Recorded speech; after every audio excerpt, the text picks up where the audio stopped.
Hello and welcome to the Post to Post podcast. It is October 1st, Sunday, and this is podcast number 16. It's 16 already. Wow. We are back again for, I guess it's the second rendition of after our break. We took a break for 2 months and we're back.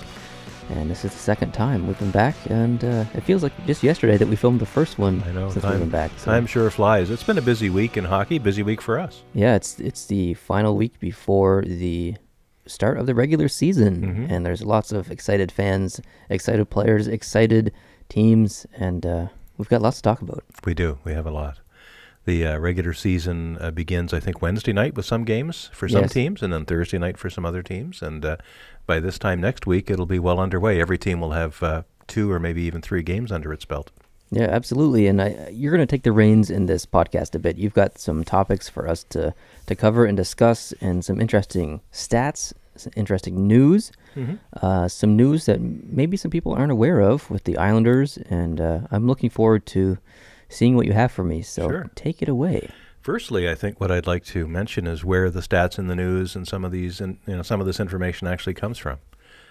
Everybody who's a hockey fan out there in the wider world has places where they go and places they rely on to get them the best information about their team or about more about the sport that they love.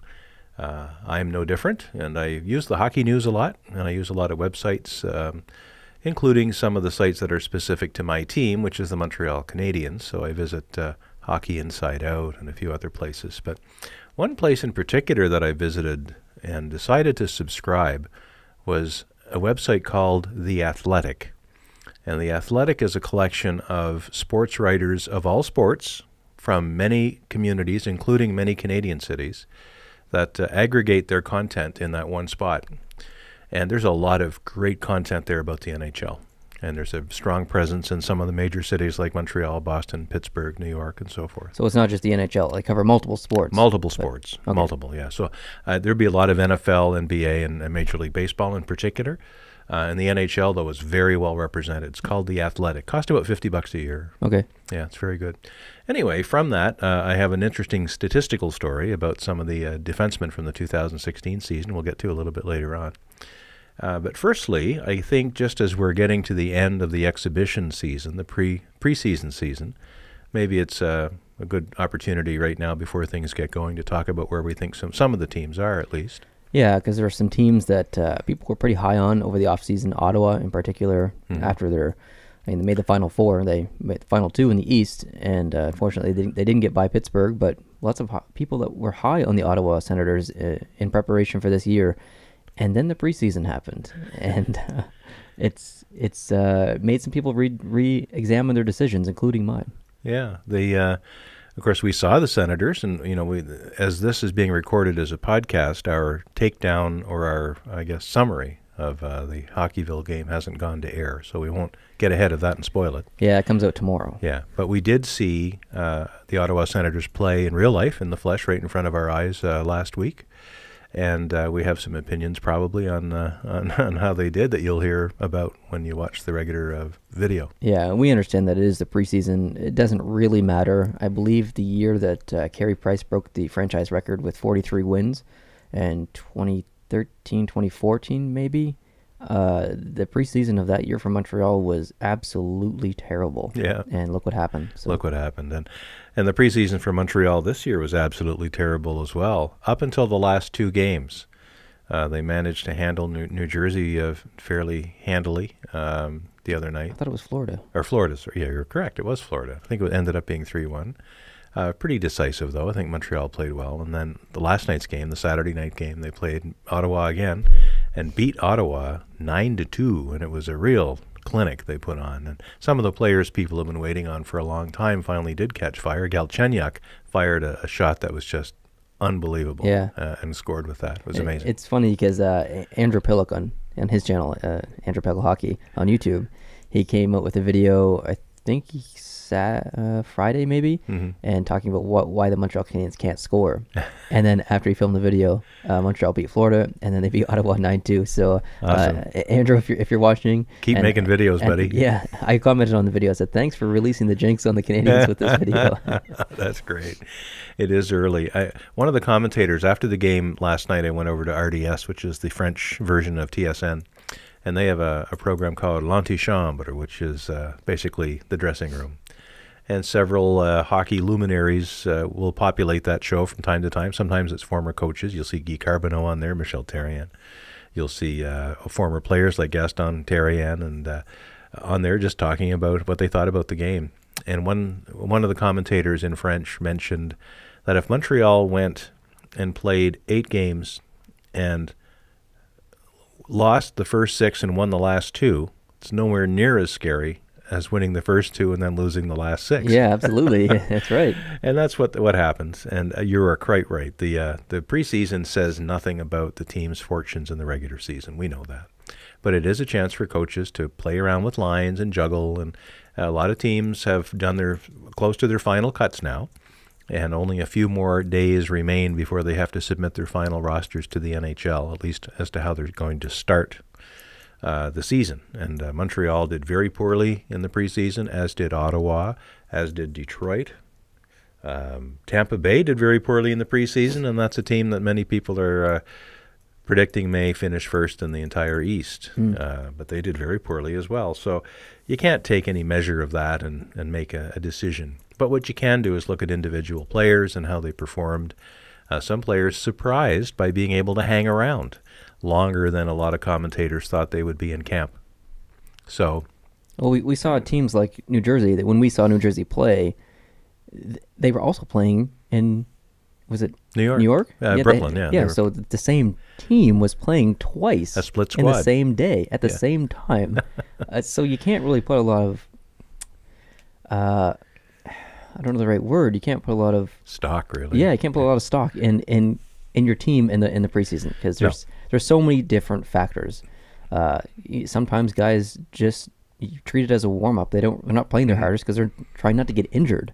They're just getting their wind back and getting used to their new line mates. You can't put a lot of stock into it. Montreal was very disappointing last Monday night. They played essentially the Toronto Marlies. They got out ahead 2-0. It was looking pretty good. Yeah. And this game, I think, was in Quebec City at the Videotron Center. And then the Leafs, which is really the AHL Farm Club members of the Leafs, came back and I think won the game 4-2. They did, and that Canadian squad was pretty much their main squad. Yeah, most of their A-list guys. Yeah. So that was the scariest game of all for diehard Montreal fans, and I'm sure every team in the league went through that. Yeah. Where they had a really good team up against a bunch of newbies, and then still lost. And the fans are probably setting their hair on fire, and all worried. They've been waiting so long all summer for hockey to start, and it does, and they're not getting instant gratification like they want. Crazy. Yeah. An interesting development that's probably going to be resolved by the time a lot of people hear this podcast is what's going to happen with Jaromir Jagr. Oh, right. Yeah, so that's the next story I'd like to focus on just a bit. The thinking was that Jagr would go home to Europe and play with Kladno, which is a team that he is at least part owner and maybe a majority owner in the second-tier league that they play in. In Czech Republic. Yeah, and that would be to keep him in shape. But because of the same thing you mentioned a while ago, the injury issue, possible injury issue, he didn't go. He stayed here in North America, which led a lot of people to think that maybe he's close to getting signed by somebody. Well, thank God, because it's been forever. Somebody signed this man. Yeah. The talk that I have seen is relating to the St. Louis Blues. I assume that's because of the Fabry injury. That's exactly right. Robbie Fabry went down with an injury to his knee that's going to take him out for the entire season. So that's a big loss for the Blues, and they're looking to fill that hole to some point, maybe not totally. Yeah. And there's Jagr sitting there. And the thinking is, the last few years he's played, he's made around $3.5 million. Yep. So that's a lot of money, maybe too much, but most people think that to make it worth his while, you're probably going to have at least $3 on the table to get him to sign. Yeah, even, he can't produce like Yager used to produce, but he can still produce. He still puts up points, and his wealth of experience and knowledge is such an asset for the rest of the team. And despite his age, he is an Ironman. He had 16 goals last year. He had 46 points altogether. He played 82 games. Yeah. In the last 4 years, and that would be 334 games, I think is how it works out, 324 games. He's only missed 11.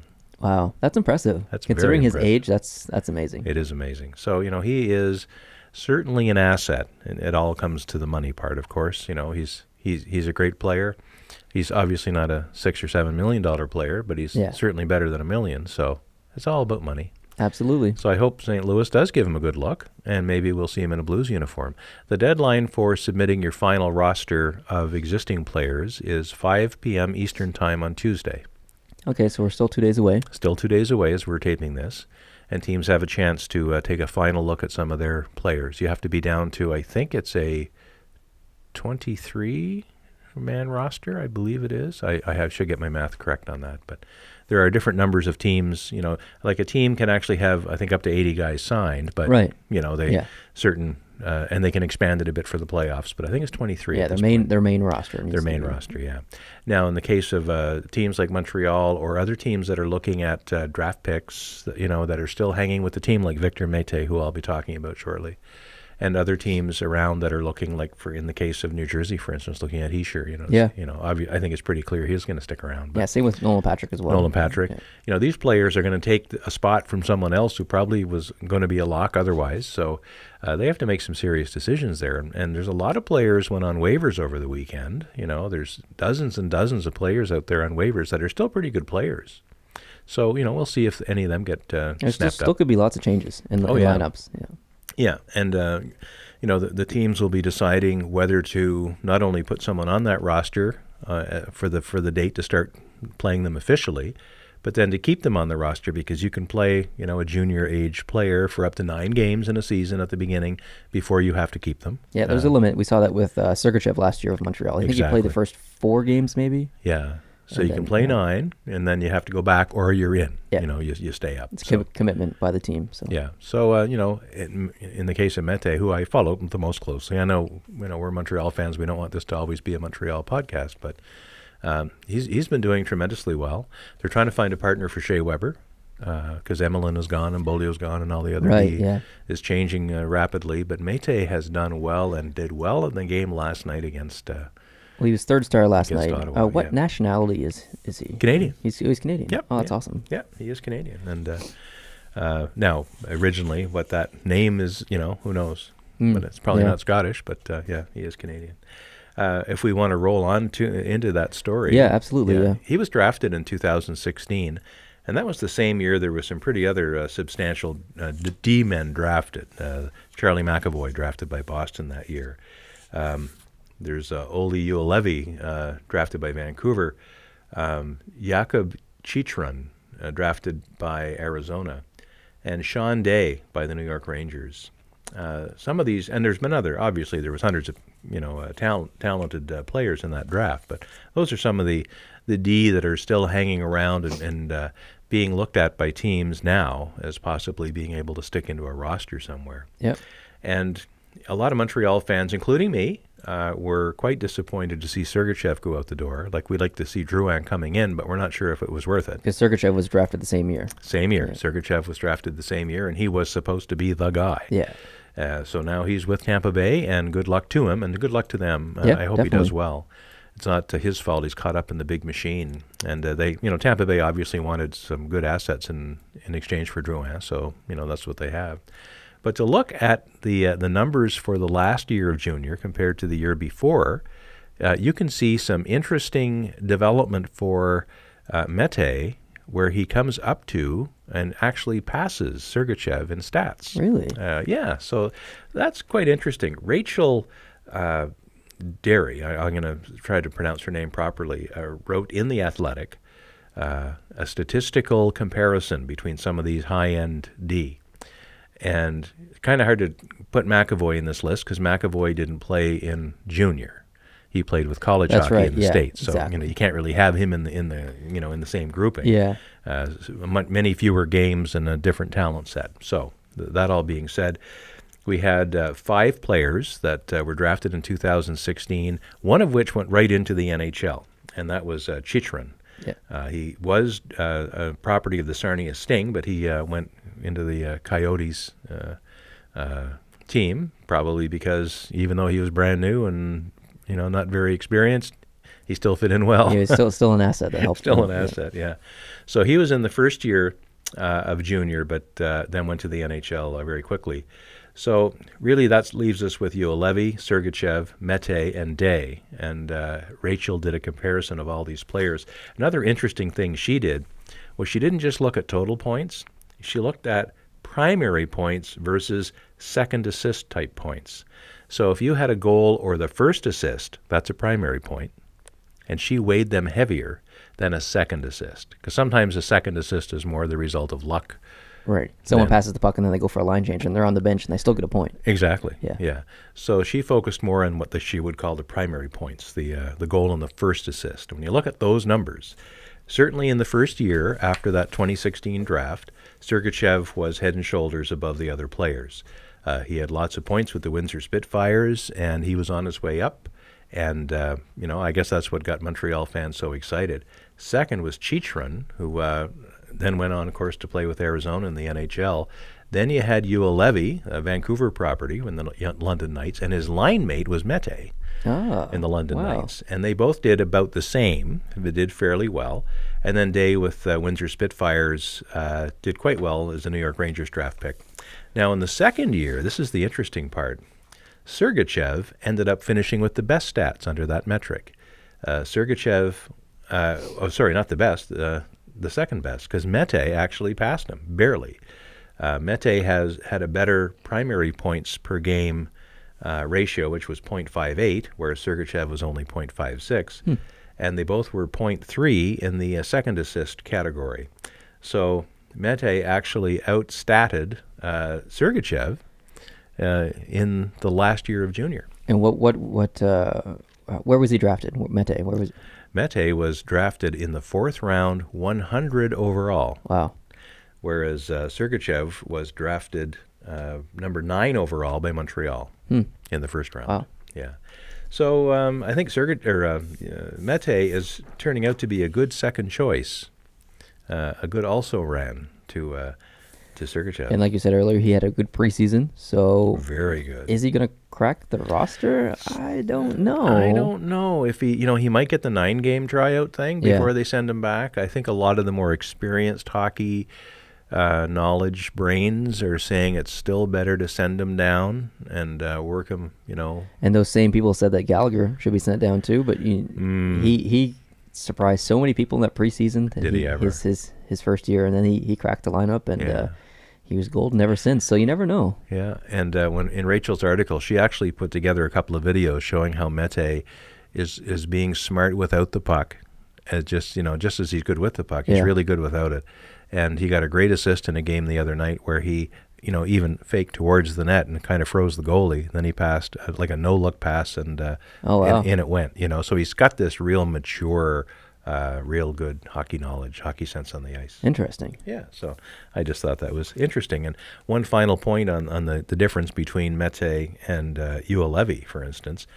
Last year, when they were building the rosters for the World Junior Championship, Canada cut Mete near the end. He never made the team for World Junior. Ulevi, a Finn, he was put on the team, but then Finland didn't do well in the tournament, and he didn't do well. And when he came back, he didn't really have the same fizz that he had before he left. It was almost like he lost ground by going over. Interesting. Meanwhile, Mete was back racking up the points because he wasn't on the World Junior team, so he was still playing and doing very well for London. So, good stuff. Yeah. The next topic, how are we for time? Oh, we're 20 minutes. Oh, good. Okay. The next topic is the New York Islanders' location issues. And this has been a topic for 2 or 3 years, I guess. Really, yeah. It's been a long time because they used to play in the Coliseum, I believe. Nassau Coliseum. Yeah. And now they have moved to the Barclays Center in Brooklyn. Are they still playing there this year? They are. This is the last year that they have to play. Okay. After this year, they have the option to go. Now, some things have happened in the meantime. They were playing in the Nassau Veterans Memorial Coliseum since the 70s. Right. And it was old. It's an old rink, yeah. Very old rink. But they renovated it just recently. So it's undergone a complete rebuild. And However... Did this happen last year while they're at the Barclays Center? Yeah. Okay. Yeah.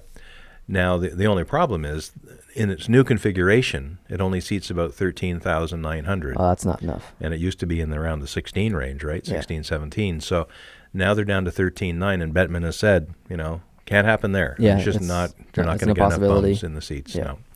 So now they have made an offer or signed some sort of a prospect agreement with a consortium of partners to build a brand new arena near Belmont Racing Track, which is a little farther out in Long Island. Okay.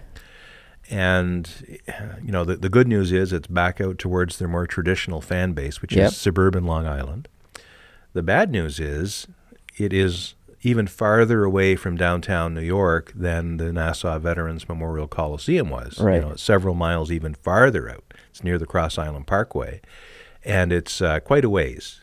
And it's no longer available on a subway route, so far away. Ooh. Now, the Long Island Railroad, the LIRR, does have a station that stops at Belmont. So, they would serve that. But, subway is where it's at. So city people would have to take the subway out to the train station and then get on the train and go. That complicates things. It does. At least it's an option. It is an option, and, it's possible. But, like you say, it does complicate things for fans to come out from the downtown. One fan wrote in a comment I read this morning that, he's an Islanders fan, but he lives in Manhattan. And when they're at the Barclays Center, it's great. I mean, they're right on the corner of Flatbush and Atlantic Avenue. There's a big subway hub. I think there's 11 trains that come into that station. Oh, wow. All different directions. So it's not only on the subway, but it's a hub. So hypothetically, if they did build at this location, and it takes a long time to build an arena, it takes, 2 years? Yeah. Or something like that to from start to finish, and not including all this negotiating happening right now. I mean, all that stuff has to go happen right now, and that takes months and sometimes years until the actual construction starts. How long can the Islanders wait? Like, if it takes 2 years or 2.5 years from now until the arena's ready to go or whatever, do they play at the Barclays Center that long? I think they have to play at the Barclays Center for as long as it takes to get another place. Okay. I don't think there's a third option right now they can go to. So, now how the whole breakup works, I don't know. I know they have to play there one more year, and I don't know if they give notice and then give notice for 2 years down the road, or give notice, or maybe Barclays Center has an option to say, no, 1 year is all you're getting. Yeah. I don't know. It's crazy. So if they can't sustain the Barclays Center and they can't find another place to go, then they're probably looking at leaving New York. I know altogether. that I don't know if it was the mayor of Hartford or the arena offered the Islanders to come play there while they figure out their arena situation in Long Island. So could we see the Islanders go to Hartford for a year or two just as a resting home, I guess, while they wait for their actual arena? It's a little far away. It is. But at least doesn't mean the relocation of a team entirely to that's true. A new thing. And of course, the mayor's, whoever it is, probably hoping that once they get here, they'll love it so much they will stay after all. Yeah, maybe. But now there is another option, which is to take the team and build a new arena elsewhere in Long Island, which would be much closer to the downtown of New York, and that's out in Willets Point, and that's where the Mets relocated to a couple of years back. Right. Yep. I know where that is. Yeah, Citi Field is there. Willets Point used to be a large industrial area, which was mostly just junkyards and car reprocessing facilities. It was quite decrepit. The total population of the entire neighborhood was 11, because that's how few people actually live there. That's crazy. It's close to LaGuardia, right? It's very close to LaGuardia, yeah. If you're on the final approach to runway, probably, I don't know which one it would be, but if you're the northwest runway, you'd be flying almost right over top. Yeah. And, there's nothing there now. It would be a build from the ground up. Yep. But the people who own the Mets, I think, are involved in maybe trying to sway the powers that be to get something built there for the Islanders Interesting. to go to. It would still be on Long Island. It would still be in Queens. Yeah. And it would be, therefore, still in New York. And that would help build a relationship between the Mets and the Islanders. it actually could, for sure, yeah. And that's never a bad thing. And they could profit financially from that. I mean, they could, if you're an Islanders, if you go to see an Islanders game, you get a ticket on the back. Maybe there's a discount to go see a Mets game or something like that. Who knows? Yeah, who knows? The two seasons don't overlap a They whole don't, lot. yeah. But, the baseball gets going in April, and Yeah. hockey, that's when they stop the regular season. But, yeah, there's all kinds of cross-promotional Even opportunities seasonal there. tickets. I mean, if you buy seasonal tickets for Yeah. the Islanders, you get 20% off season tickets for the Mets, or Who knows? vice versa. So. Yeah. Yeah, so that's another possibility. So there's literally 3 locations where they could be playing, let's say, in 4 or 5 years' time. One would be at a new facility at Willets Point. Yeah. One would be at Belmont Park or Belmont Park somewhere, Right. across from the racetrack. There's a racetrack and then a large vacant area across the road, which is probably where the rink would go. Okay. And the third option is to stay in Barclays.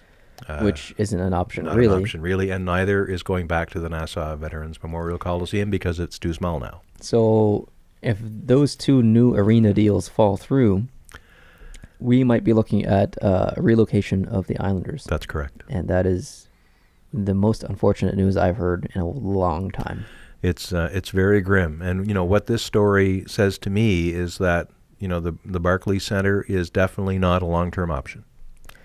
It sucks because it's not like, I mean, some teams just don't have a large fan base, and they don't have a large enough fan base to support the team. Mhm. The Islanders have a huge fan base, and it's Yeah. just a location problem. It is a location problem. It's and not fair. They were hoping that when they went into Brooklyn, that they would draw from Brooklyn, and they didn't. No.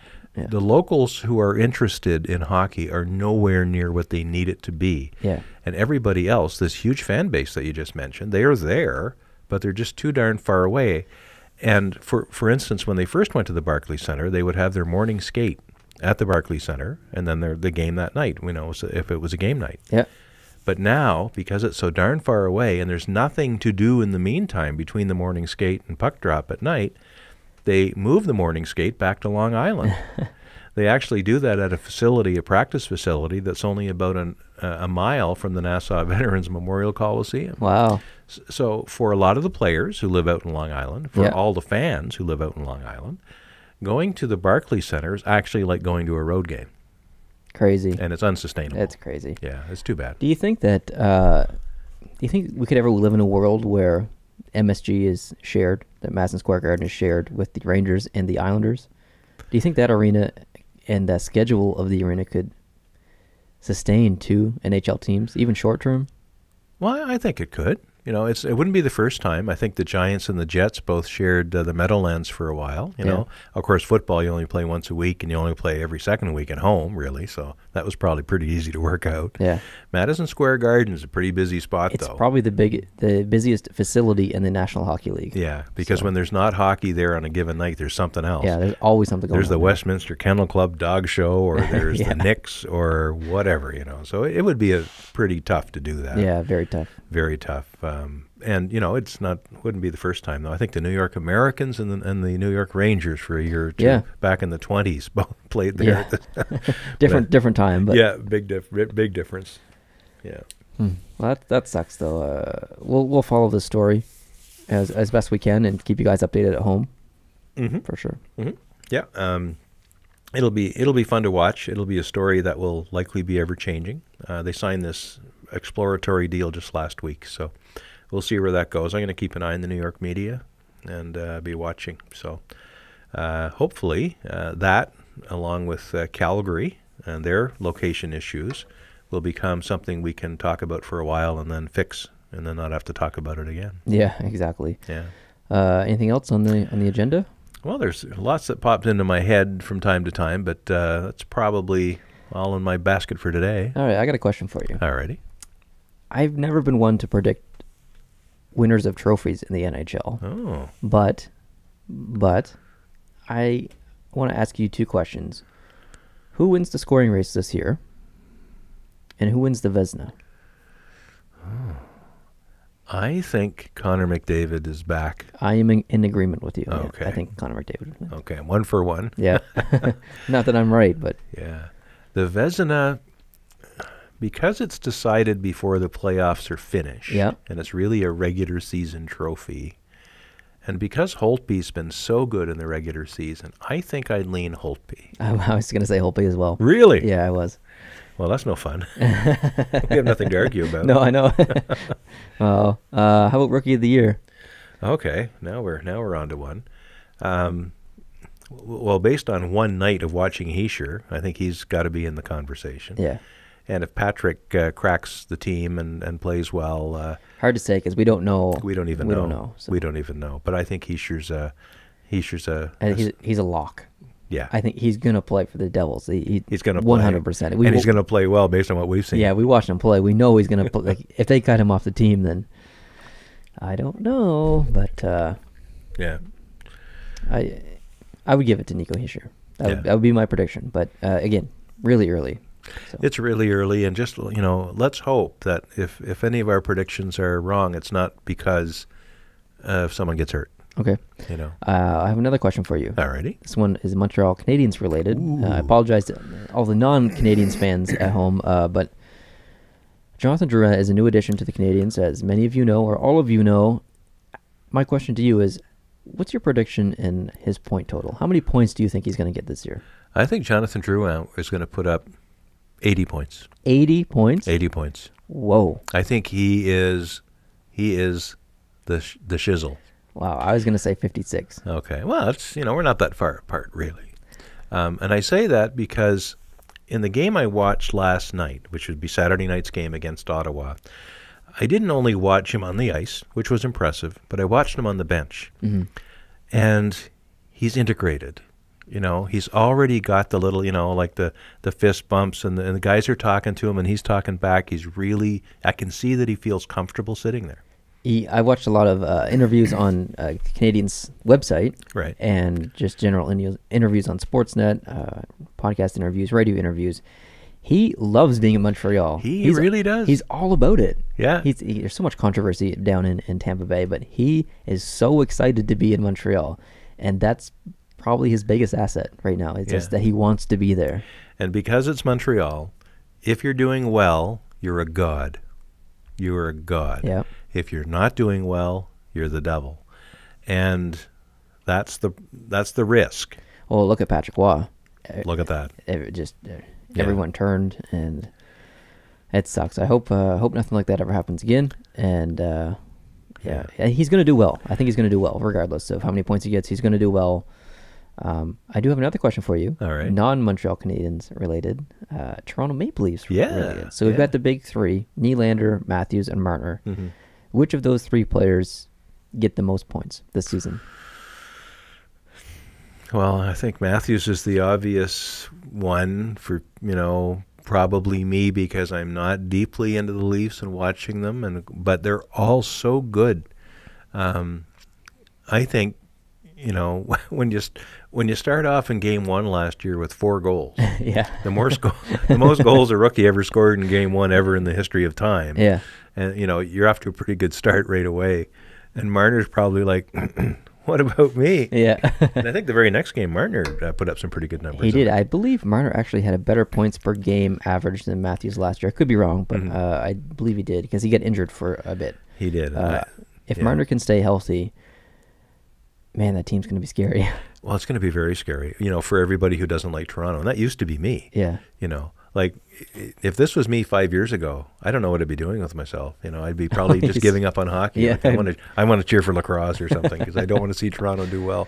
But I honestly really, really hope they do well. As much as I'm a huge Montreal fan and always hated Toronto growing up, they have waited so long and too long to have something really good to cheer about. You're going to be watching this year? I'm going to be watching this year. Yeah. Who aren't you going to be watching this year? I know you don't watch a lot of games other than when Montreal's playing, but hypothetically, Montreal's playing whoever, regardless, any of the other 30 teams. Who are you least excited for Montreal to watch play? Like it's going to be the teams that are not predicted to do well.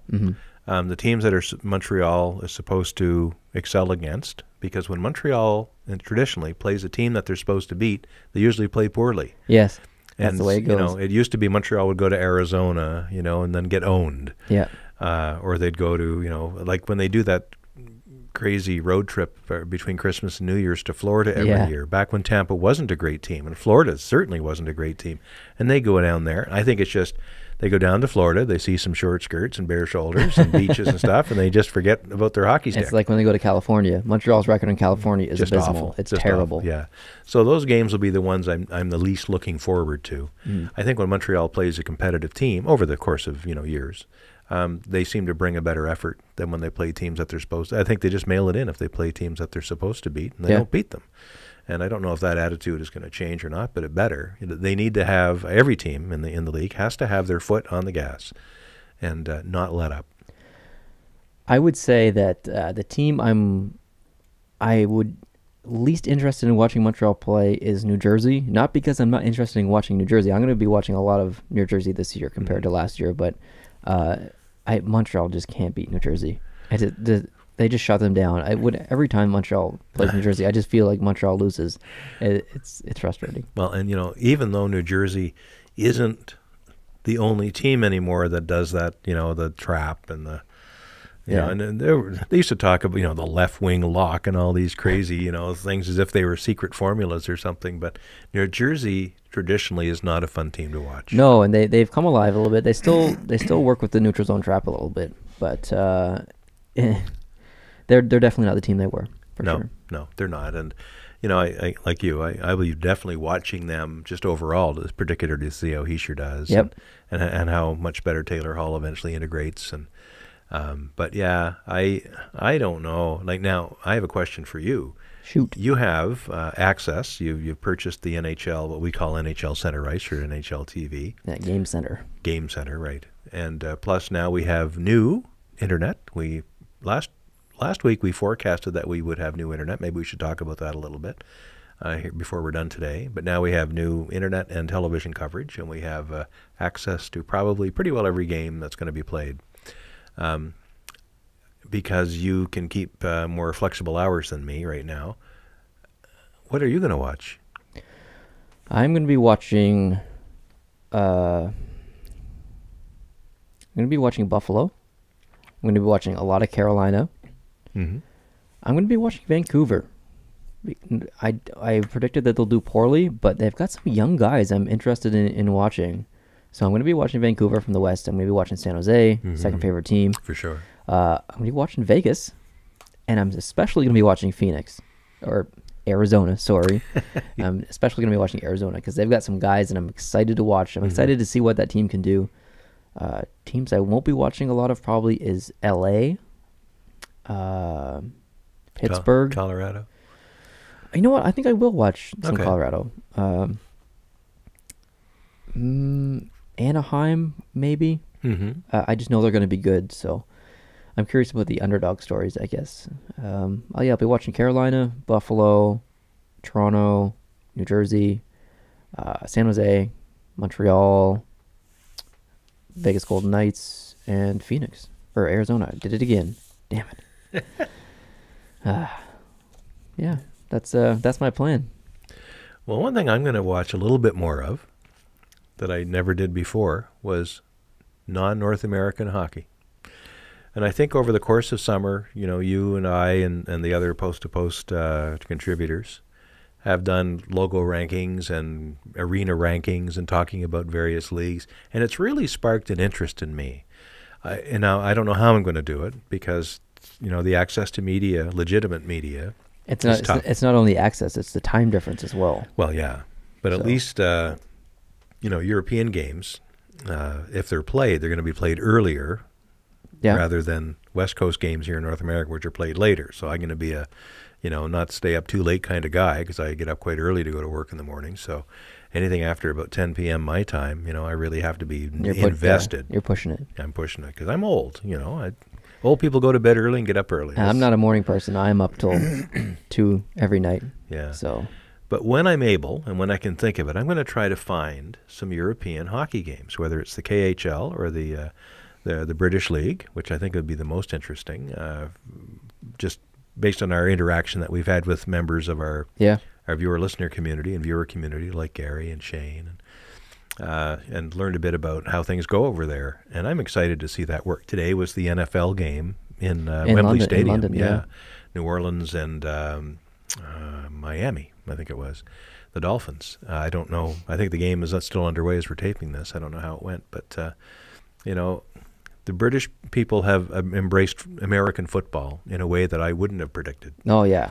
Definitely not. And I don't think hockey will have the same catch as American football has had, but I think there's going to be some. I mean, they play hockey over there, and they get fans in the building. Yeah, they sure do. There's tons of fans over there. Yeah. So, I think I owe that league and the KHL and the Swedish league and the Finnish league, and now I have to mention them all or somebody will get angry, but I owe them all my intention. Yeah, definitely. Because now when I hear about players coming from a certain team, I want to see a little bit about that team. So I'm going to try to watch that. Yeah, at least watch the highlights and follow the standings and the progression and stuff. It's important because this channel is obviously NHL based. We talk about the NHL the most. That's really the point of the channel. But like you said, over the down season or the off season, our downtime with the NHL, we had the opportunity to explore other leagues around the world, and I like that about this channel. It makes me happy because we can't be so naive to think that the NHL it might be the biggest hockey league in the world. It doesn't mean it's the most important to everyone. No. So it's important to us that we look at these other leagues around the world. So absolutely, cool. And one of the reasons why I started watching a little bit on the internet of some of the early KHL games, because they actually got started in August, was because I needed that fix so badly. I wanted to watch something, anything, please. I also wanted to watch Markov's games. He's with Akbars Kazan, and I did see a little bit of him playing, and it's odd. He's still wearing 79, I noticed, but it's odd to see him in another jersey. I'm not sure the book is closed on Markov about ever coming back. I think that cooler heads will prevail. I don't think it's totally done. We'll see about that. But interesting. Yeah. Well, I know you remember Ryan, who I met in Toronto. Yes. He was in a couple videos on the channel. He's a huge KHL fan. I think I told you that. Yes. And I think he even mentioned it in the video. He loves the KHL. Which it's interesting to see a North American-born person really interested in the KHL, a league that's so far away, but he's invested and he watches it, and I think that's awesome. Yeah, and we have a coach in the KHL who's from our home community here in Stratford. So, Dynamo Minsk coach and Gordie Dwyer. I think it's important for Canadian hockey fans, maybe American hockey fans, to follow their citizens, their players that maybe are no longer playing in North America, but now have gone on to other things, and to watch them and make sure they're successful elsewhere. I think it's a great thing. Well, there's even Canadian hockey players playing in Australia. Yes. And their league. And as we know now, an Australian player hoping to crack the NHL. Yeah, so, it's a big giant circle here on the world, so it's interesting. And the internet, just very quickly, a lot has happened since last podcast. Last podcast, I was here whining about getting blacked out by my satellite provider, and it came to a head. There was another blackout that happened on Monday night. Yeah, the next day. And here NHL Game Center was telling me that I'm blacked out because I'm in the Montreal zone. Yeah. And TSN was telling me I'm blacked out because I'm blacked out. Yeah, and to go watch Game Center. To go watch Game Center. So I pulled the plug, and now we have a different provider. We're now with fiber, and the game came in fine the next night. Wednesday night or Thursday night, the game was fine. So it works. We have very, very high-speed internet in here, and that's going to enable you to do some live streaming, perhaps. Yeah, I look forward to that. We'll have to do that more often. It's been a long time since we live streamed, so we'll do that again fairly soon, maybe in the next couple of weeks or next couple of months. It'll be good for the community as well. It's nice to interact with people in the live setting. So yeah, sure is. Yeah. I've not ever seen that from the inside. You've only watched it. I've only watched it as a fan, a big fan. Ooh. All right, well, that probably wraps up this podcast. Really appreciate you guys watching or listening. We had some video issues last week. Our GoPro died, so we have two set up today. Hopefully they both work, but If only one works, at least we have one. So Yeah. there will be video for this podcast. So you can watch it on YouTube. If you are listening, you can watch it on YouTube for the future. If you're on YouTube watching, you can listen as well on iTunes or Google Play Music. We are everywhere, and even your local podcatcher. Podbean is what I use to send everything out. And there's so many podcatchers out there. So just use whatever you need to do. We're on all of them. It's linked down below in the description of the YouTube video. I really appreciate your viewership and your listenership. Is listenership a word? Not sure. It is now. Listenership would be. Listenership, yeah. So guys, thank you very much. If you like this video or podcast, slap that like button. Leave a good review. Subscribe to the podcast on iTunes, Google Play Music, and our YouTube channel. We really appreciate that. And we will see you next week for number 17, podcast number 17. Bye-bye. Adios.